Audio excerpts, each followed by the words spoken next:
from the award-winning Kent State Student Media Newsroom.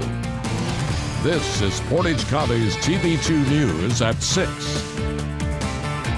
Kent State will take on UCLA in the first round of the NCAA tournament in just a few short hours in Sacramento, California. Good evening, Kent State and all of Portage County. I'm Tyler Carey. And I'm Andrea Siebert. That's right, Tyler. But before we take a look at tonight's matchup, we're taking a look into Kent State's history in the NCAA tournament. Our reporter Mariel Zambelli went back into the archives and joins us now live from the Student Center. Mariel.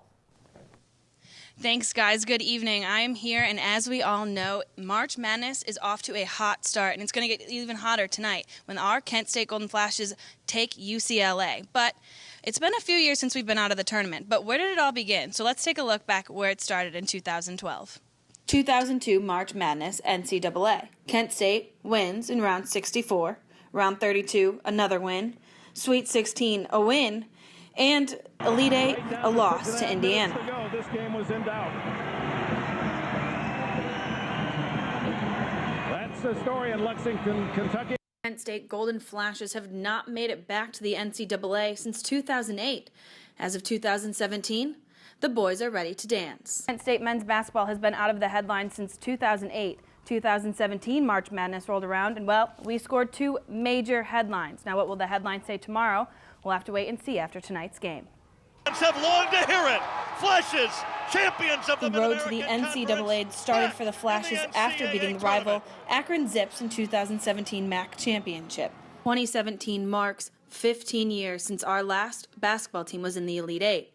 Is Kent State men's basketball team going to do it again this year? Well,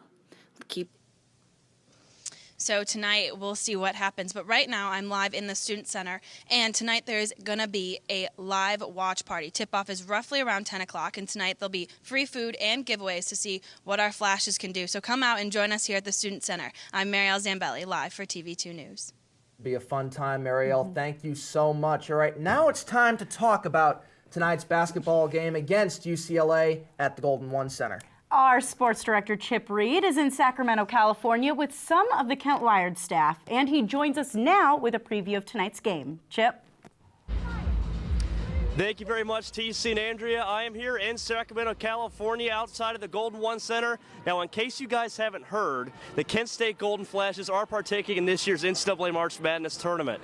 And tonight is the night we've all been waiting for.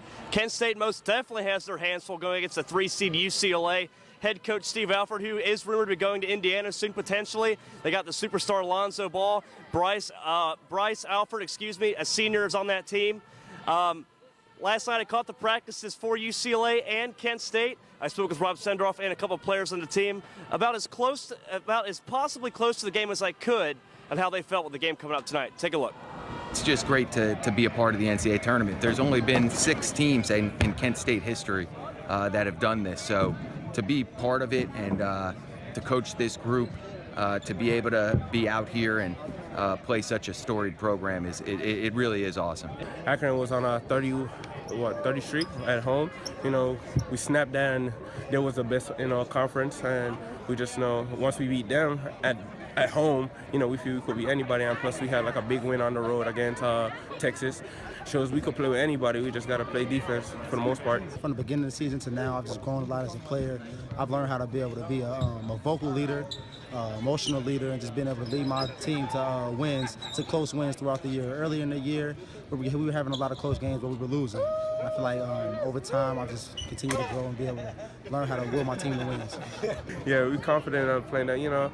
They're just like us, man. Humans being out here just playing ball for fun and competing at a high level, Oh, definitely, because I feel like there's a lot of teams that will be talented, maybe more talented than us, but I feel like we're one of the toughest teams, if not the toughest team in the country, because we have a lot of tough people on our team that won't back down from anybody. We will never give up, no matter what the score is. We're never going to give up. We're going to continue to fight throughout the whole game, so that's why we have the confidence that we do. Collectively, we've really believed in ourselves and in each other, and we've really held ourselves to a high standard, and it's given us a chance to make this run. And now we're in the NCAA tournament, and as you know, anything can happen in a one-game deal in the NCAA tournament. So far in this tournament, there has been 3 games played right between 3 and 14 seeds. Welcome back to a special edition of Roll Call, our Parents' Week. And Dad, what do you think of it so far? Well, Jaden, the facilities here are great, and you have a real dedicated crew here at RC. RC? I abbreviated it. Sounds a little more professional. All right. So, Dad, are you ready to introduce our first feature of the evening? I sure am. Ready and willing here. Now, as we said earlier, all of the videos you are about to see are inspired by ideas by the parents of the writers here on the show. With me now is Greg. Greg, did your parents, what did they come up with for us tonight? Well, Joe, my mom came up with an interesting idea of what would Blue's Clues be like if Steve was all grown up. So Jade and I decided to go right into it and make it as interesting as we can. I like that word, interesting. That's a good word for it. And that does sound pretty interesting. All right, well, why don't we take a look? All right.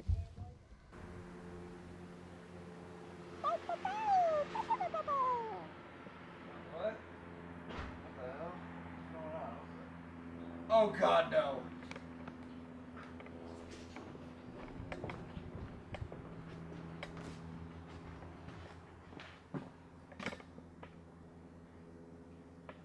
Go away. Can't see me, so you might as well just leave. Not bad. Oh God. I'm Steve. Welcome to Blue's Clues. We gotta play Blue's Clues. I don't care. I'm getting a beer.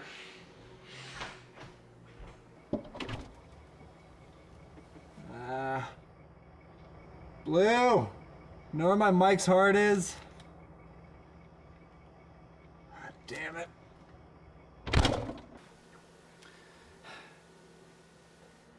Do you know where my Mike's Hard Lemonade is?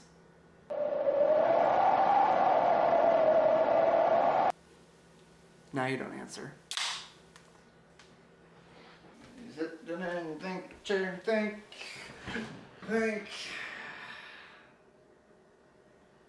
What? Mail time.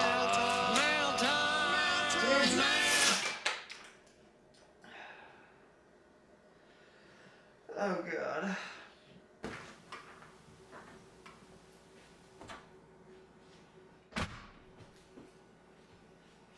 Does it always do that? Josh, hey, look, just don't worry about that, man. You down for that show tonight?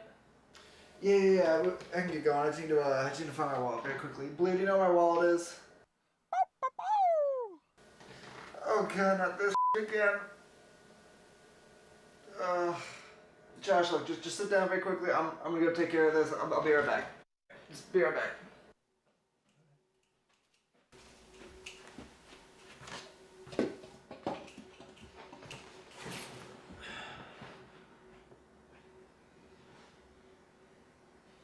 Mail time. Mail time.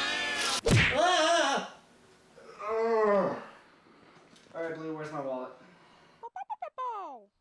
Oh, it was one of the clues in the painting now, huh? All right, let's go in there then. Fine. Scooby-Doo and how about you?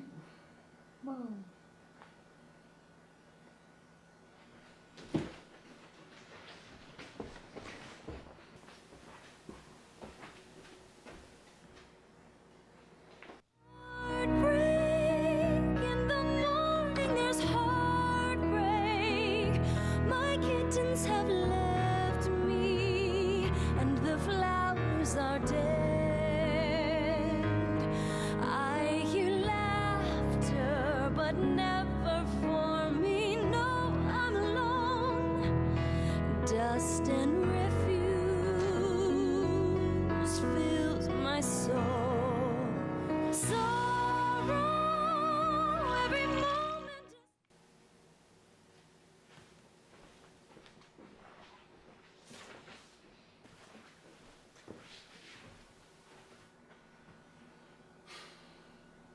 So Josh, can I borrow some money or something? I can't find my wallet. Yeah. Blues Clues, Blues Clues. Coming up on TV2 News at 6, it's a problem many struggle with but don't always get the help that they need. We'll talk about mental health on Kent's campus and how it can affect minority students. And elections are tomorrow here in Portage County. We'll tell you what issues are on the ballot and who is running for Kent City Council. Plus, Democrats and Republicans have come to an agreement last night over the government's budget. We'll break down the proposed idea. But first, students are required to get vaccinations before attending college, and yet a case of the mumps was found here at Kent State. We have the latest details on the necessity of vaccinations. TV2 News starts right now. From the award-winning Kent State Student Media Newsroom, this is Portage County's TV2 News at 6. A case of the mumps was confirmed on Kent State's campus on Friday. Good evening, Kent State and all of Portage County. I'm Savannah McCarthy. And I'm Megan Deerling. This case brings up the question of vaccinations required to attend Kent State. TV2's Julia Hazel is live in the newsroom with the latest. Julia? Thank you, Megan and Savannah. This past Friday, an email was sent out to Kent State staff and students informing them of an outbreak of the mumps on Kent's campus. But why? Well, there are multiple reasons, but the most common question is, are people really getting vaccinated? This year alone, there have been 1,965 reports of the mumps across the United States. But what is the mumps, and is the outburst due to insufficient vaccinations? Public health professor Madhav Bhatta explains. Mumps is a viral disease that is transmitted usually through respiratory droplets, spit and cough droplets. Bhatta also explains the vaccination process. Mumps, rubella, and measles are given as one vaccine starting at age of 12 months, after 12 months. And obviously it's for 3 diseases, so there are 3 vaccine components. And if you look at nationally, actually 92% of the children would have been vaccinated with the first dose of vaccine between age of 12 months and 36 months. In Ohio, that's about 88%, so we have lower rate than the national average. Public health professor Lynette Phillips explains 3 important factors to the vaccine. So there are 3 parts that are important. How many people are getting vaccinated, how many are needed to be vaccinated to protect all of those who can't be or aren't, and then how effective the actual vaccine is. And you're supposed to get 2 doses. And so even with 2 doses, for the measles part, the vaccination effectiveness is close to 99%. But for mumps, it's actually more like 80 to 90%. Ohio's rate as of 2015 is 90% for vaccination. If you think you have symptoms of the mumps virus, please call the health center at 330-672-2322. For TV2 News, I'm Julia Hazel. Back to you, Savannah. Thank you, Julia. Ohio House Republicans proposed a budget plan that could have severe impact on the state's opioid battle. Congressman Wesley Goodman of Ohio recently proposed an amendment that would gut the state's Medicaid expansion, originally made possible by Obamacare. The proposal would save nearly $8 million from the state's budget, but critics say it could strip benefits from those receiving treatment for addiction. Governor John Kasich has voiced his opposition to cutting Medicaid. And tomorrow's Election Day in Portage County, voters will be able to cast votes on issues ranging from EMS levies to the dissolution of a village. There are 8 issues on the ballot for the voters to decide on. Issue 1 comes from the residents of Brady Lake about whether or not to dissolve the village. Issue 2 is for the residents of Deerfield Township to decide to approve a tax levy for parks and recreation. And many of the other issues on the ballot focus on tax levies for school districts like Ravenna City, Crestwood, Aurora, and Field. Polls will open at 6:30 a.m. tomorrow. And tomorrow's election will also determine who will take 3 open spots on Kent City Council. 4 Democrats are vying for the seats, 3 of which are incumbents. Roger Sidoti, Melissa Long, and Michael DeLeon are looking to keep their at-large spots. However, newcomer Gwen Rosenberg, the owner of Popped, is looking to take her community involvement further with a spot on City Council. Polls will close at 7:30 p.m. tomorrow.